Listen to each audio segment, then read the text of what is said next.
তোমাদেরকে আগে দেখিয়েছিলাম আমাদের প্রতিমার রং করার ভিডিও। এখন আমাদের প্রতিমার দেখো চোখ আঁকা হয়ে গেছে।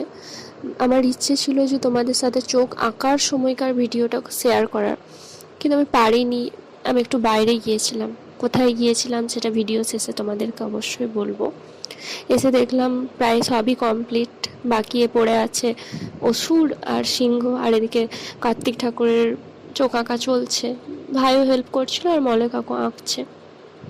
ভাবলাম এই ভিডিওটাই তোমাদের সাথে শেয়ার করা যাক, তো সেই জন্যই এই ভিডিওটাই তুললাম। আর আমি একটু রানীগঞ্জ গিয়েছিলাম শপিং করতে, কিছু ছোটোখাটো জিনিস কেনাকাটার বাকি ছিল। এবার সেই ভিডিও তোমাদের সাথে শেয়ার করব কিছুক্ষণ পরে, সেই ভিডিও আসতে চলেছে।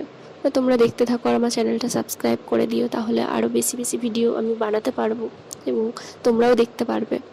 ঠিক আছে, আজকের মতো এখানেই থাক। দেখো তোমরা কেমন লাগছে।